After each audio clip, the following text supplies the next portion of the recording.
Vandeham Shri Guru Shri Jata Varakamalam Shri Guru Vaishnavam Shri Rupam Sagrajatam Sahagama Raganatam Vitam Sajivam Sadaitam Savadutam Varijana Sahitam Krishna Chaitanya Devam Shri Radha Krishna Param Sahagana Lalita Shri Vishakam Vitamscha. So, tonight we have a very, very exciting nectarian topic. The amazing pastimes and teachings of Sri Narada Muni. Narada Muni is the original astronaut long before NASA or Russia began their space program. Narada Muni is already traveling in outer space. He doesn't require airplane, he doesn't require Sputnik, he doesn't require a visa or passport. He's called Liberated Spaceman. His story is actually very amazing. Prabhupada said we should all tell our story for Back to Godhead magazine, how we came to Krishna consciousness. So Narada Muni has the most amazing story of them all, actually. Very, very amazing story, how he became the Krishna consciousness. Actually, previously, in a previous life, he was a pop singer in the heavenly planet. Rupa Barhana was his name. And he went to a big assembly. The demigods, they're devotees of the Supreme Lord, actually. So they were having a Sankirtan festival to glorify the Supreme Lord. And he came there with all of his female followers, just like the rock stars now, and like the Beatles, they had all the Beatle mania, all the girls screaming and running after them. He had his entourage of female followers, Rupa Barhana. So he came to this Sankirtan festival with all his female followers, and he began singing demigod songs instead of, Sankirtan, Nama Sankirtan, the Supreme Lord. So he got cursed to become a Shudra. The demigods weren't very pleased with the way he was spoiling the atmosphere of the Sankirtan festival. And they cursed him to become, this is described in the Bhagavatam, they cursed him to become Shudra. So, how does he appear in the first canto of the Bhagavatam? Srila Vyasadeva is actually, he's sitting, just as the sun is rising, he's sitting, he's taken his morning bath, he's concentrating on the Supreme, very deeply absorbed in meditation. But he's feeling great despondency. Srila Vyasadeva, he's called Trikalagya. He can see perfect, past, present, and future. So he's seeing in this Kali Yuga how everyone will become so materialistic. He's feeling great compassion. The acharyas, they feel great compassion. They're not selfless. I mean to say selfish. They're very selfless. They care about the sufferings of other people. So after seeing the great suffering of the people so much engrossed in selfishness, he was feeling, even though he had taken the original Veda, Yajur Veda, he had subdivided it into the Atharva, Rig, and Sama Vedas and Yajur Veda, and entrusted it to various personalities to develop the different departments of Vedic knowledge. He had, even for the less intelligent, the women Vaishyas and Shudras, which were all in that category nowadays, he compiled the Mahabharata, called the fifth Veda, you see. So in story form one could learn about Vedic wisdom. But still he didn't feel complete, there was something missing. He knew there was something missing. So at that time, you see, his spiritual master appeared, Narada Muni appeared. And revealed to him, you have not given exclusive glorification to Krishna, the Supreme Personality of Godhead. So he got the clue to compile the Bhagavatam, you see, from his Guru Maharaj. Sri Narada Muni. So in the course of this conversation, then Narada Muni tells Vyasadeva how he became a devotee. So it's a very, very wonderful story. This was actually not, this was in a previous lifetime, in a previous day of Brahma even. I mean, there was a partial dissolution of the universe, but still he had a very clear, lucid memory of that previous lifetime. How he'd been born as the son of the maidservant, and during the rainy season, he had gone to the forest. The sages were stopping there, traveling, spending some time there in one place. So he would go, and he described it once by taking, actually we'll read directly the words of Narada Muni. He describes this very wonderful, how he came to Krishna consciousness. O Muni, he's addressing Vyasadeva. In my past life, in the last millennium, I was born as the son of a certain maidservant engaged in the service of Brahmanas who were following the principles of Vedanta. When they were living together during the 4 months of the rainy season, I was engaged in their personal service. Although they were impartial by nature, those followers of the Vedanta blessed me with their causeless mercy. As far as I was concerned, I was self-controlled and had no attachment for sports, even though I was a boy. In addition, I was not naughty, and I did not speak more than required. Once only by their permission, I took the remnants of their food, and by so doing, all my sins were at once eradicated. Thus being engaged, I became purified in heart, and at that time the very nature of the transcendentalist became attractive to me. Just see the potency of prasadam. And that's amazing. Just one bite, you see, of prasadam completely transformed you. That's how powerful prasadam.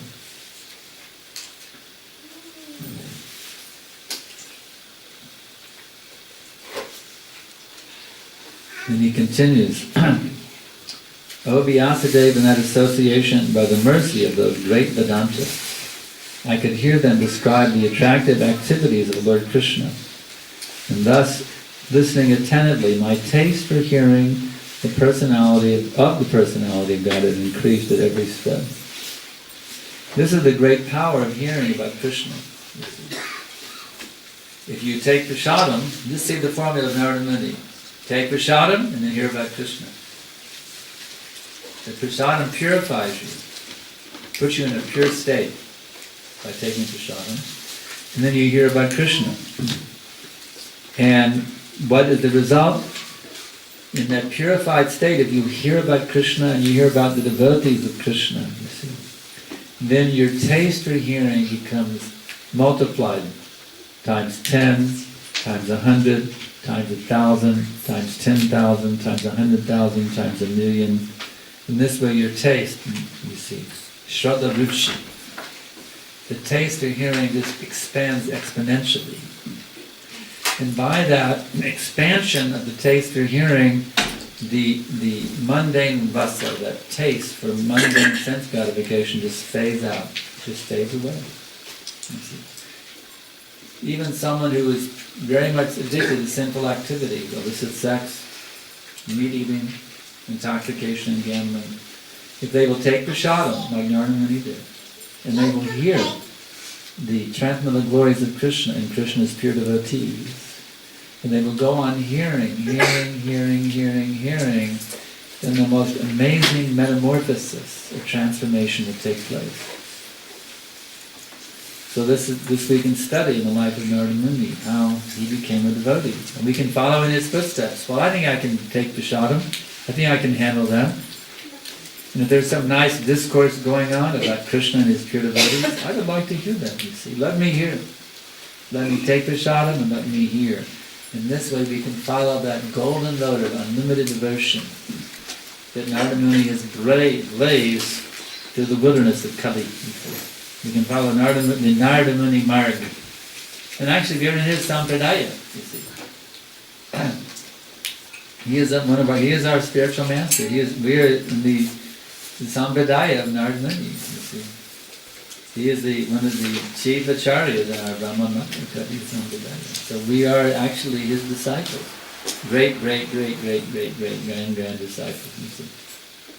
Very many, but we are directly connected with him through the parampara system. So it's very, very wonderful and auspicious to meditate on this great saint, to beg for his mercy, to see how he became Krishna conscious, even though he was a pop singer, you see.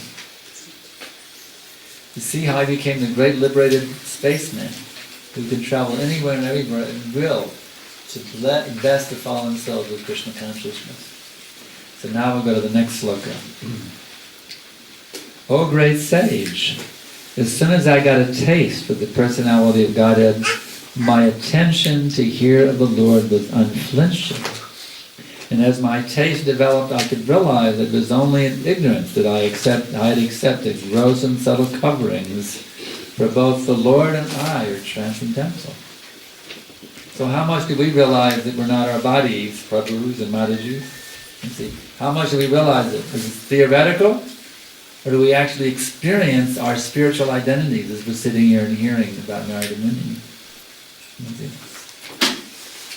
By quality hearing, we can gradually do exactly the same thing that Narada Muni did. We can realize I accepted these gross and subtle coverings simply due to ignorance. That's all. Simply ignorance.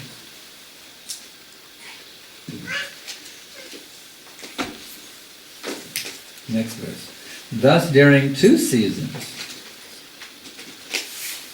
This is special mercy because see, normally the sages will stop off their travels during the Chaturmasha, during the rainy season. But he got double mercy. They stayed an extra season after the rainy season.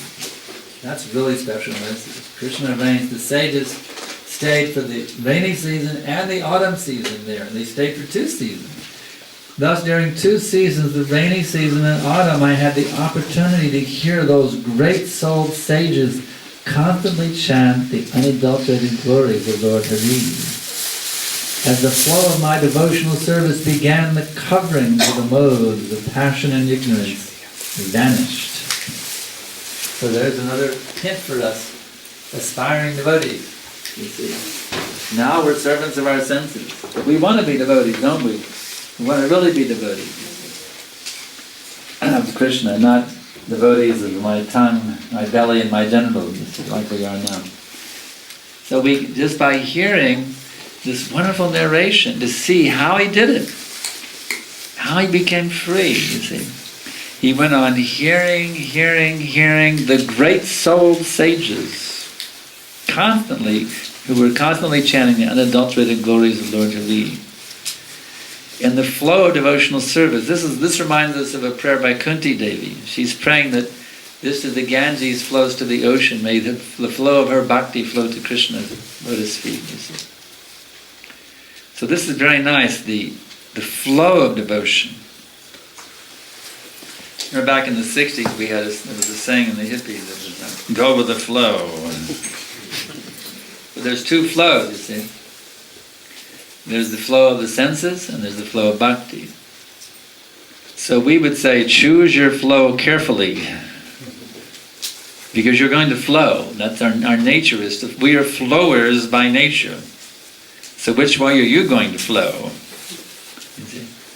Are you going to flow to the material nature or are you going to flow to the spiritual nature? And that flowing will take place by how you associate. If you associate with mundane things, if that is your interest, then that's where your consciousness will flow.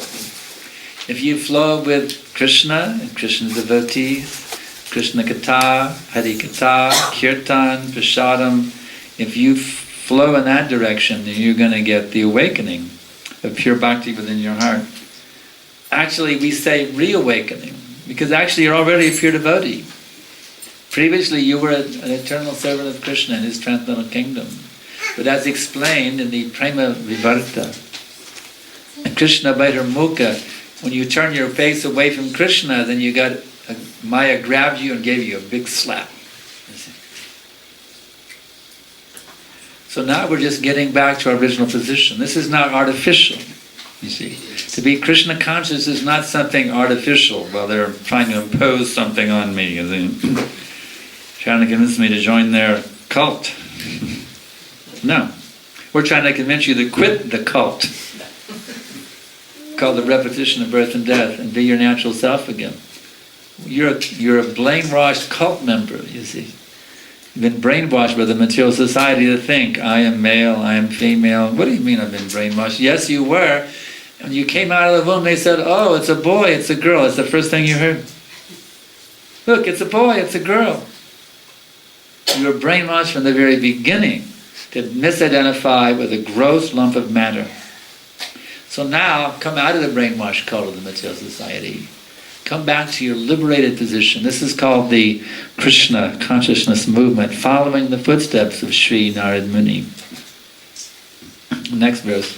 I was very much attached to those sages. That's very important. The more you become attached to the sages, the more you become detached from the material nature.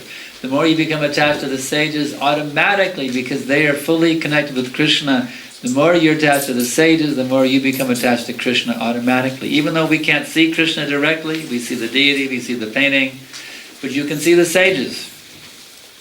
And because the sages are fully absorbed in Krishna consciousness 24 hours, when by becoming attached to the sages, automatically you become attached to Krishna.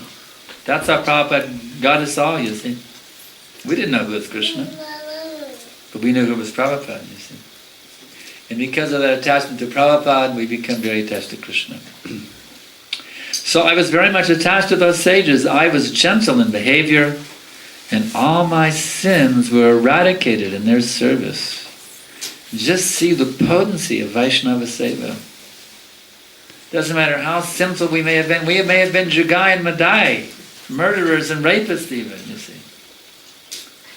But simply by serving the devotees of the Lord, all of one's sins become eradicated. He says, in my heart I had strong faith in them. I had subjugated the senses and I was strictly following them with body and mind.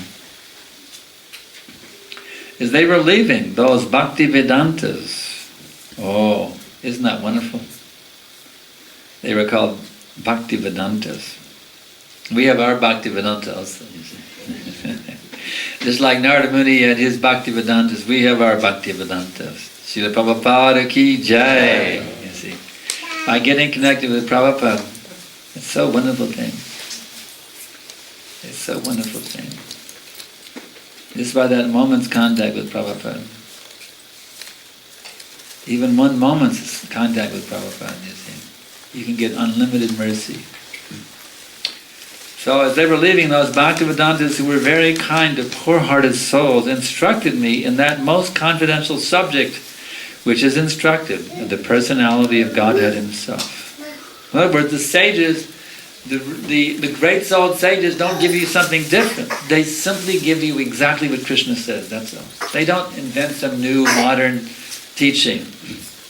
They simply present the pure message of Krishna. This is called parampara system. Evam parampara praptam nirmam rajarshayo vidu. This is how to understand the science of Krishna. You have to understand it through the system of disciplic succession. If there's a guru who manufactures something, immediately get out of there as fast as you can. Because he's not going to connect you with Krishna, he's going to connect you with Maya.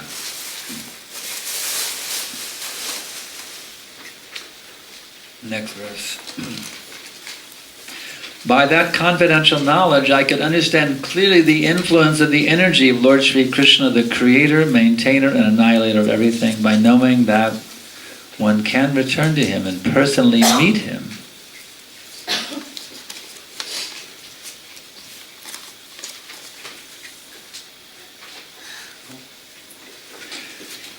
We actually get that proof. You say, how do you know Krishna is God?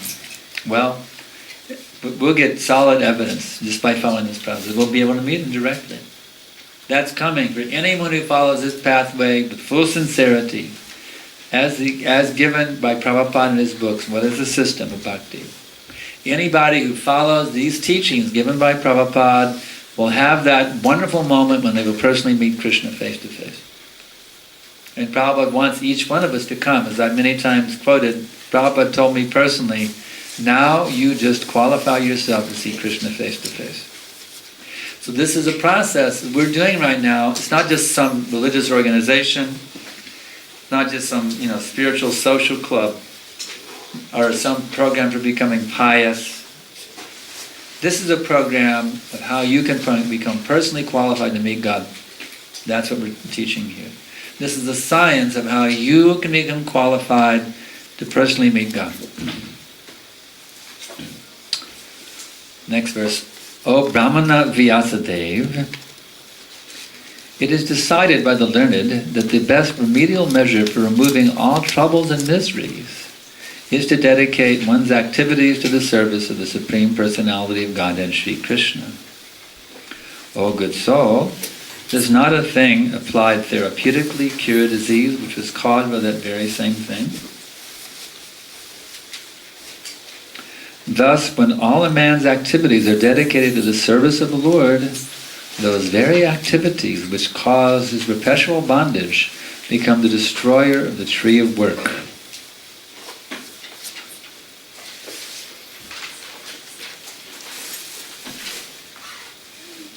Whatever work is done here in this life for the satisfaction of the mission of the Lord is called bhakti yoga, or transcendental loving service to the Lord, and what is called knowledge becomes a concomitant factor. Concomitant factor means it accompanies it. Knowledge, when you engage in devotional service, you automatically become knowledgeable. You see, knowledge is a concomitant factor. It accompanies bhakti. When you actually have bhakti, then you get knowledge. This is confirmed in the Mundaka Upanishad 1.3. Yasmin vyagate sarvam evam vyagatam bhavati. When you realize the Supreme Personality of Godhead, you have perfect knowledge of everything.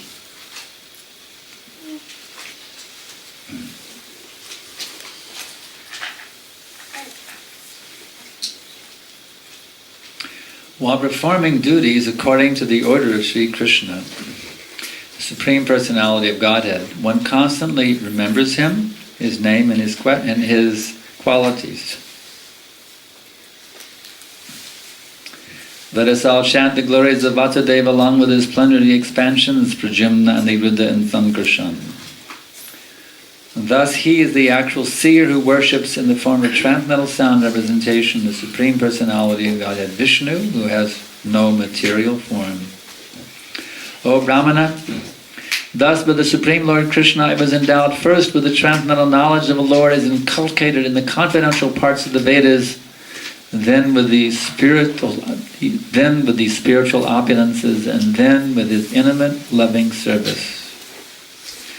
So, the service is even more high level than the knowledge, you see. First thing he got was transcendental knowledge. Then spiritual opulences, and finally, intimate loving service.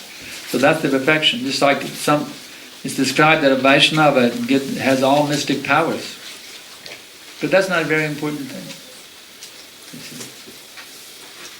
The highest thing is the intimate loving service of the Lord. And then it continues in the next chapter.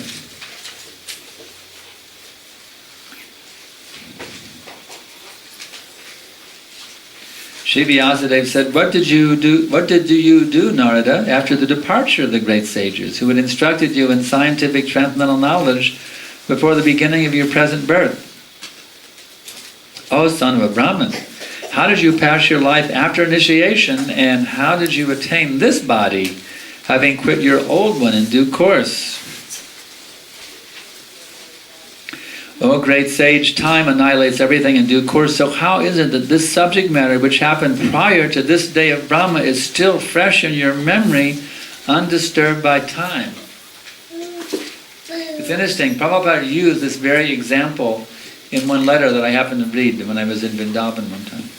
And Prabhupada had written to a disciple.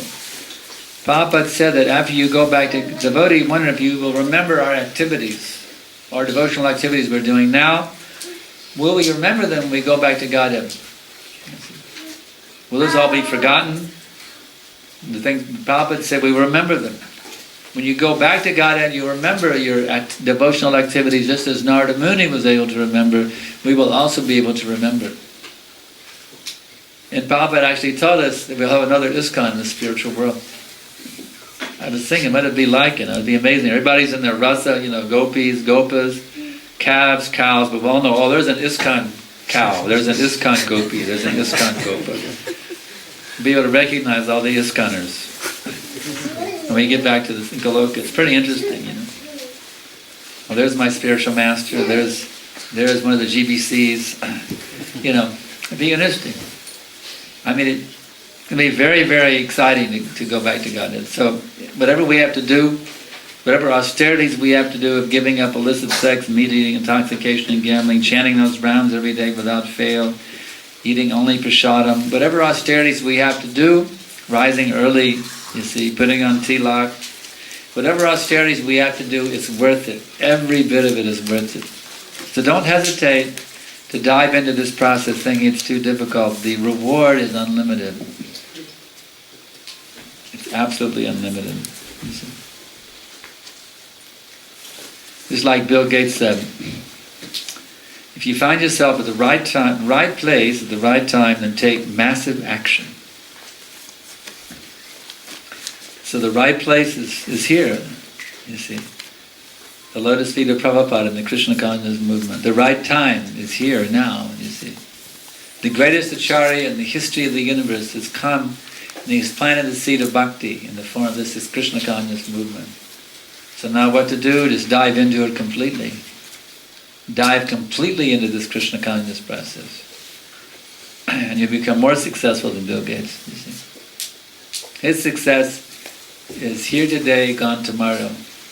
But if you take this process with full sincerity, with full determination, with full patience, then you will achieve the association of Krishna directly in his transcendental pastime upon leaving this body.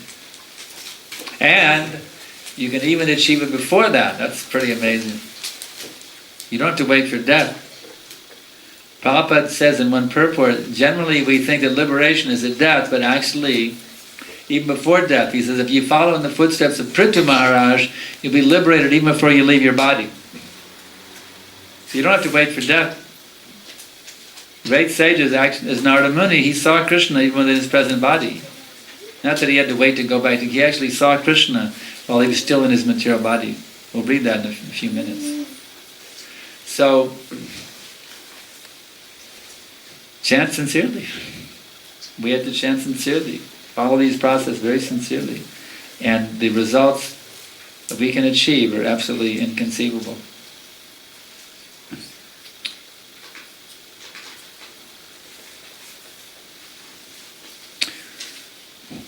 Sri Narada said, the great sages who had imparted scientific knowledge of transcendence to me departed for other places, and I had to pass my life in this way. I was the only son of my mother, who was not only a simple woman, but a maidservant as well. Since I was her only offspring, she had no other alternative for protection. She bound me with a tie of affection. She wanted to look after my maintenance properly, but because she was not independent, she was not able to do anything for me. The world is under the full control of the Supreme Lord, thus everyone is like a wooden doll in the hands of a puppet master. When I was a mere child of 5 years, I lived in a Brahmana school. I was dependent on my mother's affection and had no experience of different lands. Once upon a time, my poor mother, when going out one night to milk a cow, was bitten on the snake by a serpent, influenced by supreme time. I took this as the special mercy of the Lord who always desires benediction for his devotees. In so thinking, I started for the north. Now that's a very illustrative pastime for us. Was he devastated? His only protection with his mother. His only association with his mother. His mother was killed by a snake bite. Did he become devastated? He said, I took this as the special mercy of the Lord. So how often do we do that when some devastation comes? We think, Krishna, why are you doing this to me? I'm your devotee. Why you did this to me? Like many people write to me, they complain. why God is doing this to me. I'm his devotee. But just see the mood of the pure devotee Narada Muni. Just see the mood that actually enables one to gain direct access to Krishna. If you have a mood of finding fault with Krishna, why you did this to me, you think you're going to get direct access? I think you have to wait until you get over that attitude of finding fault with Krishna. You see, it's obvious. Narada Muni took it as a blessing when this devastation happened to him. And because of that, he was able to gain direct access to Krishna. So think about it the next time a devastation comes. Instead of being angry, just sort of say, Krishna, thank you for blessing me with this devastation. Just try it. It's an amazing thing. It'll help your mind to become peaceful. If something really horrible happens, Krishna, thank you for giving me this. Thank you, Krishna, thank you. Even though it may be artificial, seem artificial, do it anyway. The next time some devastation happens, you say, Krishna, thank you for this, blessing me in this way. It will really help you to develop deeper understanding. So he headed for the north. That means renunciation. In Vedic culture, heading to the north. In India, that means the Himalayas, you see. After my departure, I passed through many flourishing metropolises, towns, villages, animal farms, mines, agricultural lands, valleys, flower gardens, nursery gardens, and natural forests. I passed through hills and mountains full of reservoirs of various minerals like gold, silver, and copper, and through tracts of land with reservoirs of water filled with beautiful lotus flowers, fit for the denizens of heaven, decorated with withered bees and singing birds. I then passed alone through many forests of rushes, bamboo, reeds, sharp grass, weeds, and caves, which were very difficult to go through alone. I visited deep, dark, and dangerously fearful forests, which were the play yards of snakes, owls, and jackals. Thus traveling, I felt tired both bodily and mentally, and I was both thirsty and hungry. So I took a bath in a river lake and also drank water. By contacting water, I got relief from my exhaustion. And after that, under the shadow of a banyan tree in an uninhabited forest, I began to meditate upon the super soul situated within, using my intelligence as I had learned from liberated souls. As soon as I began to meditate upon the lotus feet of the personality of Godhead, my mind transformed in transcendental love. Tears flowed down my eyes, and without delay, the personality of Godhead, Lord Sri Krishna, appeared on the lotus of my heart. O Vyasadeva, at that time being exceedingly overpowered by feelings of happiness, every part of my body became separately enlivened, being absorbed in an ocean of ecstasy. I could not see both myself and the Lord. The transcendental form of the Lord as it is satisfies the mind's desire, and at once erases all mental incongruities. Upon losing that form, I suddenly got up, being perturbed, as is usual when one loses that which is desirable. I desired to see again that transcendental form of the Lord, but despite my attempts to concentrate the heart with eagerness to view the form again, I could not see him anymore. And thus dissatisfied, I was very much aggrieved. Seeing my attempts in that lonely place, the personality of Godhead, who was transcendental to all mundane description, spoke to me with gravity and pleasing words, just to mitigate my grief. O Narada, the Lord spoke, I regret that during this lifetime you will not be able to see me anymore. Those who are incomplete in service and are not completely free from all material taints can hardly see me. O virtuous one, you have only once seen my person, and this is just to increase your desire for me, because the more you hanker for me, the more you'll be freed from all material desires. By service of the Absolute Truth, even for a few days, a devotee attains firm and fixed intelligence in me. Consequently, he goes on to become my associate in the transcendental world after giving up the present deplorable material worlds. Intelligence engaged in my devotion cannot be thwarted at any time, even at the time of creation as well as the time of annihilation. your remembrance will continue by my mercy. Then that supreme authority, personified by sound and unseen by eyes, but most wonderful, stopped speaking. Feeling a sense of gratitude, I offered my humble obeisances unto him, bowing my head. Thus I began chanting the holy name and fame of the Lord by repeated recitation, ignoring all the formalities of the material world. Thus chanting and remembering of the transcendental pastimes of the Lord are benedictory. So doing, I traveled all over the earth, fully satisfied, humble, and unenvious. And so, O Brahmana Vyasadeva, in due course of time, I, who was fully absorbed in thinking of Krishna, and who therefore had no attachments, being completely freed from all material taints, met with death, as lightning and illumination occur simultaneously. Having been awarded a transcendental body befitting an associate of the personality of Godhead, I quit the body made of 5 material elements, and thus all acquired fruitive results of work, karma, stopped. At the end of the millennium, when the personality of Godhead, Lord Narayan, lay down within the water of devastation, Brahma began to enter into him along with all the creative elements, and I also entered through his breathing. After 4,300,000,000 solar years, when Brahma awoke to create again by the will of the Lord, all the rishis like Maricha and Gira, Atri, and so on were created from the transcendental body of the Lord, and I also appeared along with them.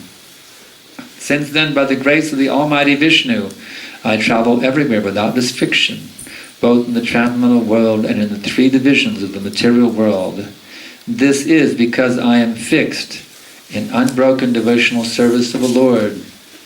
And thus I travel constantly singing the transcendental message of the glories of the Lord, vibrating this instrument called a veena, which is charged with transcendental sound and which was given to me by Lord Krishna. The Supreme Lord Krishna, whose glories and activities are pleasing to hear, at once appears on the seat of my heart as if called for as soon as I begin to chant his holy activities.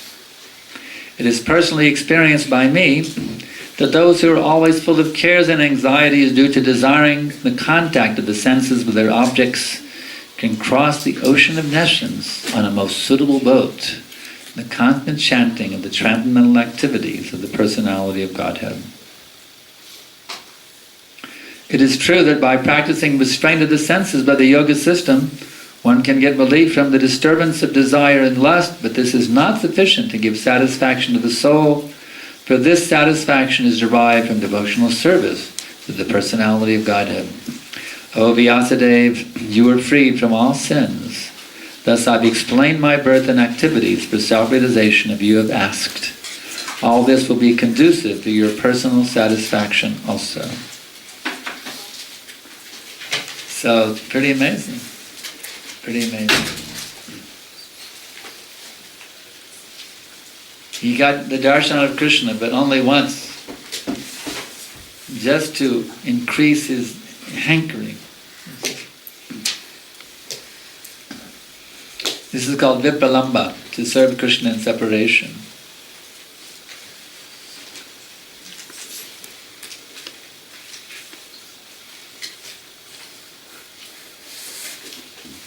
This separation mood, actually, it is very, very sweet.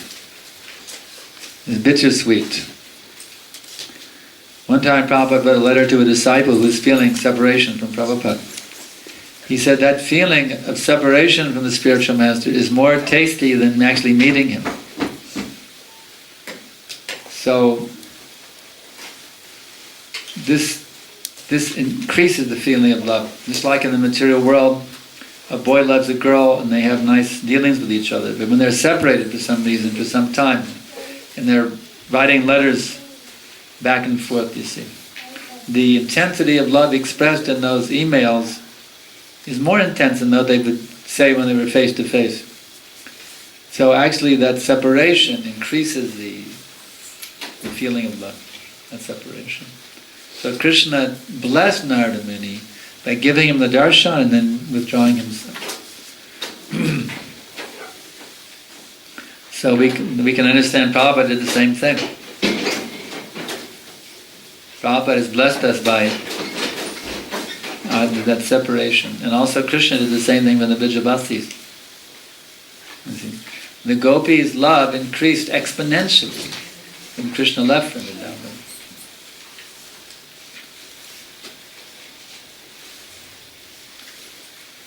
So, anybody have any questions?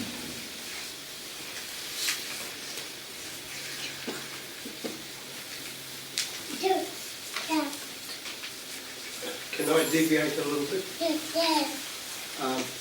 I come from a Judean Christian background, and I've been coming up and on here since the mid-70s. I actually saw Srila Prabhu when he came to Melbourne. And now God chose Abraham to extend or create the Jewish race, because he must have lectured or given guidance to Abraham, and because he obeyed God, he was granted certain privileges. Now, what did India, or the people of India, do to deserve Krishna appearing in India? Okay, my deafness is alarming. Somebody tell me, somebody close, tell me what he said. What's the question? It's not a question. He said that Abraham was given some kind of mercy. So what did make Krishna appear in India? Krishna. Why did Krishna? Why did Krishna appear in India? That's something like that. Is that? Yes. Why was the Indian nation privileged? Why was Indian nation privileged? Yes. Krishna appeared there. Because Govardhan and Jamuna were there, that's why Krishna came in. Krishna very much attached to Govardhan and Jamuna. So that because they were present in India, there he went to the place. Okay, now we have some other questions. Let's see. I have a question regarding this question. Does Krishna need the privilege of coming to certain place in the world? Does he needs to be privileged to come? Krishna doesn't require a visa or a passport. He can come in his sweet will to go anywhere he wants, in any form that he wants. Just like now, Prabhupada said this Hare Krishna movement is an incarnation of Krishna. So now Krishna has appeared in so many places. He's here in Melbourne in the form of this movement. This is the manifestation of Krishna. So many places. Like it just came from Malaysia. Krishna is manifesting like anything in Malaysia now. We were there, before that we were in South Africa, and then in Mauritius, and then in Bulgaria, and then in London. So many places Krishna is manifesting through the agency of this movement. Next question, is Narada Muni a Jiva? Yes, he is a Jiva. Does the same Narada Muni appear in every day of Brahma? I don't know. He keeps coming back again. Previously, he certainly didn't. In that previous life, he wasn't Narada Muni. In that previous life described, he was the son of a maidservant. And before that, he was a pop singer on the heavenly planets. So, could be for ongoing, he might be doing that, but previously he didn't do that. He was a conditioned soul.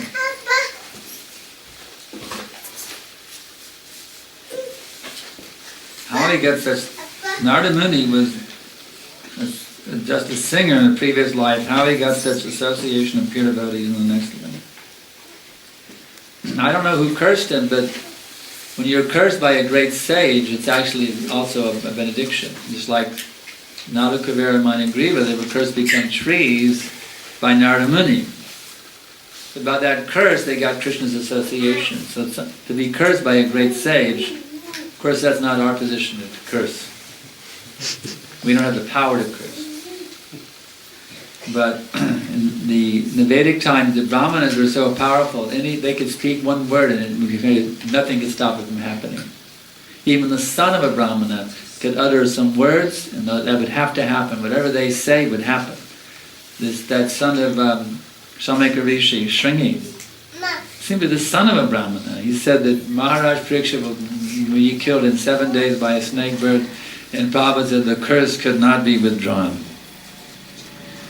Even the son of a Brahman. So previously, just by uttering words, there was great power in the words of the Brahmanas in former times, not in this Kali Yuga.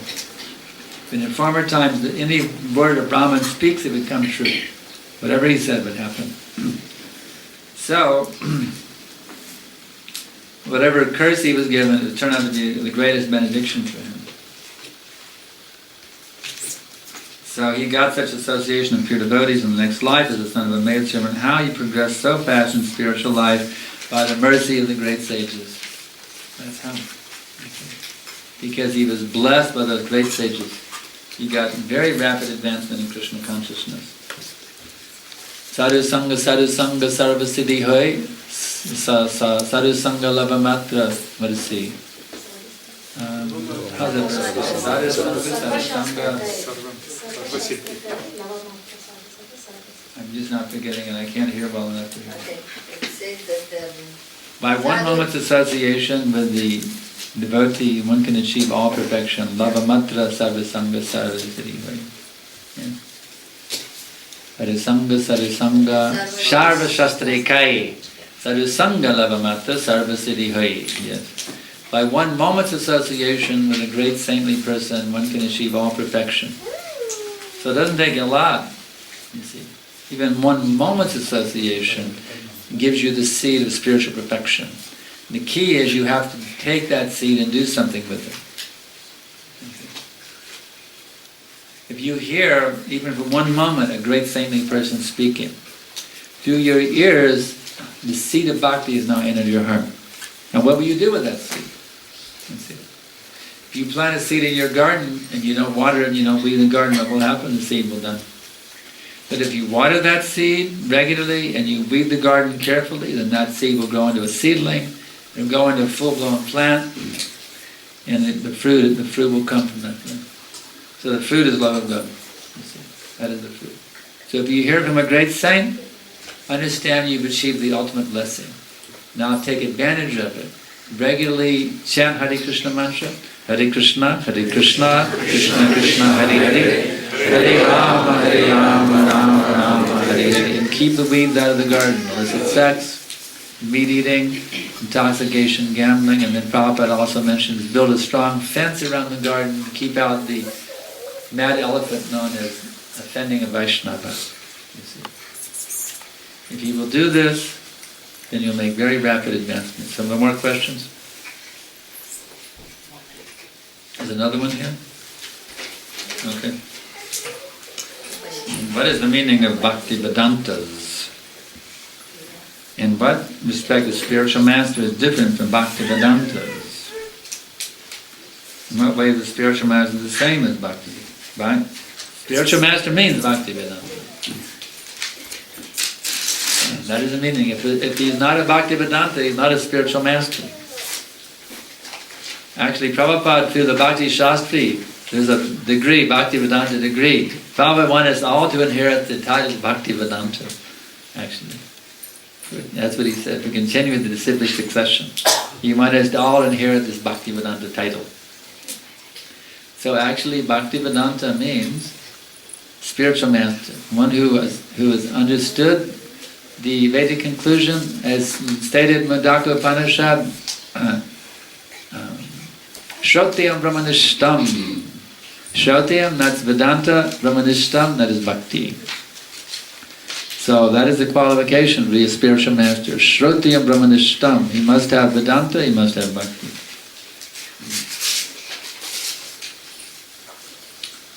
How to understand that great acharyas in the parampara are still present? To why, after the devotees guiding them, possibly, rather than being preached to in the books and instructions. How to understand that great acharyas in the parampara are still present? Okay. To after the devotees, guiding them, protecting them, etc. Okay. This is stated by Bhaktivinoda Thakur. He reasons ill who tells that Vaishnavas die when thou art living, still in sound, and living try to spread the holy name around. There are two presences of the Acharya, the spiritual master. One presence is his physical presence, his body. When the Guru is present, you can bow down to him, you can feed him, you can do his laundry, so many things. Open the door for him. Services, it's very nice. Just like I remember I got the chance to open the door for Prabhupada. It really felt good because there was 300 devotees, everybody's looking to do something personal. I got a chance to open the door for him, or close the door, I forget which one it was. So everybody's looking for a chance to serve the spiritual master, you see. That's very nice. But even more important is the Vani association. That's his teachings, his instructions. Prabhupada calls this vibrational presence versus physical presence. Because the spiritual master's body, it is present sometimes, present not sometimes. It's like he comes to your city and then he goes away, or he leaves this world altogether. He leaves his body behind, you see. It's put in samadhi somewhere in Mahaprabhu. And he's not, he leaves, he personally leaves. His soul goes somewhere else, but actually he remains. He remains in the heart of those who accept his teachings as their very life and soul. Prabhupada said he always felt how his spiritual master was present, he was seeing him, blessing him, guiding him, inspiring him, etc. So there's no question of ever being separated from the spiritual master's vibrational presence for one who has embraced his instructions as their very life and soul. And we see evidence of that. I was at a festival in Atlanta one time. They call it New Panihati Dham, named after the Panihati pastime in Chaitanya Charitamrita. If you've read that, I encourage you to study that pastime. It's really sweet. So they named their temple after that pastime. And every year they have a big Panihati festival with so many pots of chip rice and yogurt. And it's a really enlivening festival. But in the noon arti at that festival, they have a beautiful Prabhupada Murti, just like here, a full-sized Prabhupada Murti, lifelike Prabhupada Murti. During the noon kirtan, Prabhupada started crying. There were tears coming down his right eye. I personally saw many devotees. We all went and we saw Prabhupada was crying. Down the right eye, the tears were coming down his eye. He was so enlivened by that kirtan, Prabhupada actually was crying in ecstasy. You see. So, Prabhupada is not dead and gone. Prabhupada is present. It's just a matter of, he's present for those who those who strictly read his books and follow his books, they will feel how Prabhupada is present. And they will be blessed by Prabhupada and guided by Prabhupada. How important is the Tulsi Devi's grave? It's absolutely essential.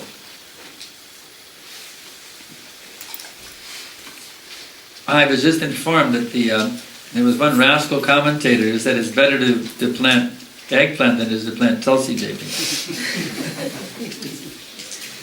So what this rascal commentator doesn't realize is you can't eat eggplant unless it's offered to Krishna, otherwise you're eating sin, and Krishna won't accept it unless there's Tulsi Devi offered with it.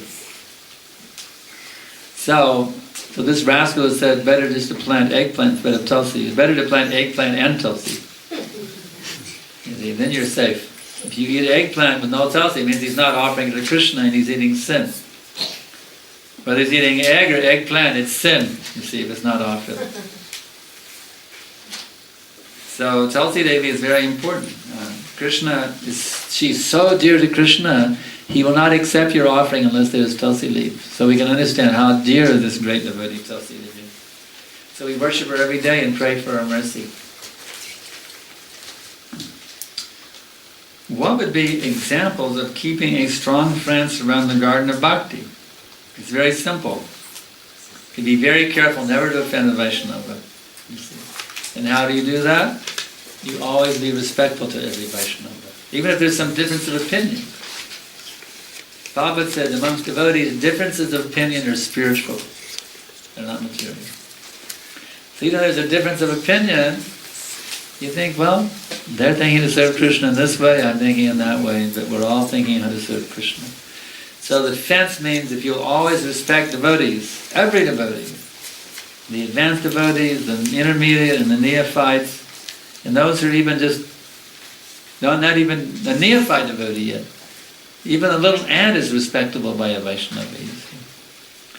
By respect, you have a strong fence around your bhakti creeper so that nothing can damage it.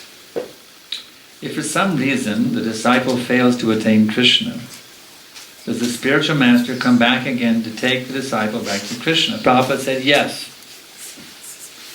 If a disciple dies before the spiritual master, will he have the same spiritual master in Krishna's abode also? The answer is yes. Spiritual master, you will connect with your spiritual master wherever you may be. Once you become a disciple of the bona fide spiritual master, even if he's still in the material world, you'll be able to connect with him in the spiritual world. There's no restriction. But when he becomes a pure devotee, he has full access to Guru and all the previous acharyas, no matter whether he's in the material world or the spiritual world. There's no restriction.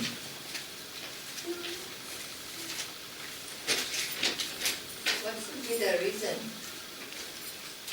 What could be the reason that disciple does not go back and the spiritual master has to come back?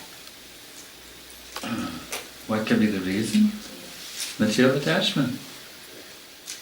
So you don't need somebody to love somebody.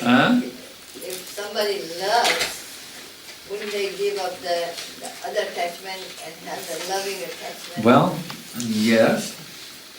Let's say you have a dog, for example, and you're very attached to your beloved dog. Prabhupada said you have to take birth as a dog. An example. Look at Bharat Maharaj. He had to take birth as a deer because he was attached to the deer. So we have to become totally absorbed in attachment to Krishna. That's the point. If you have other attachments, that can oblige you to take birth again.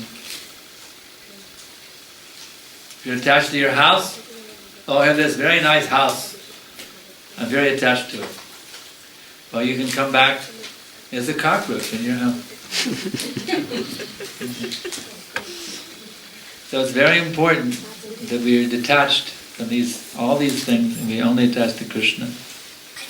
Of course, there's a natural affection we have for our family members, and that's not to be denied, Prabhupada explained.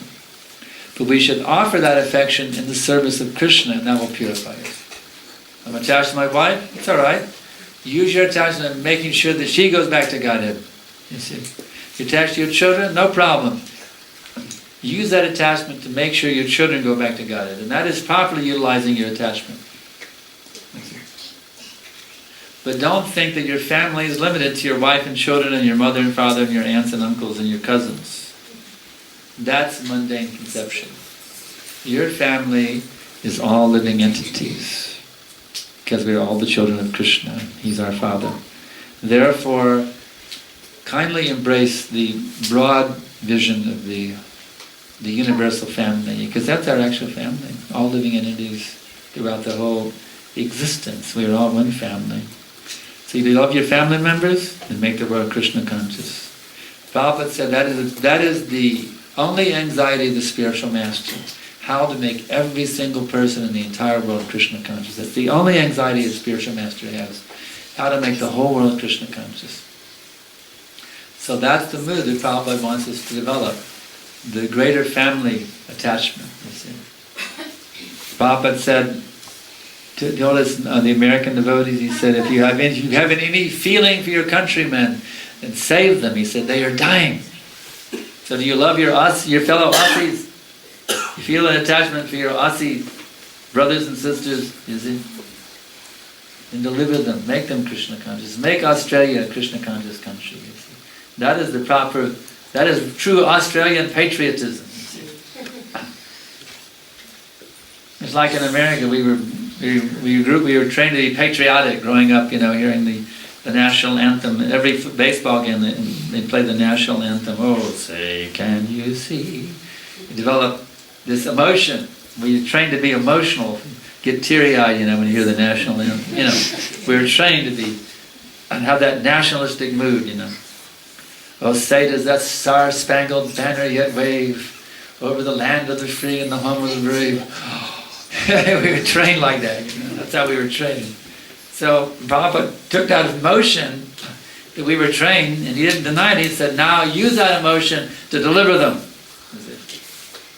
So whatever feeling you have for family, for community, whatever kind of affection you have for this group of people, that group of people, utilize it to save them, you see. Then that purifies you. Any other questions?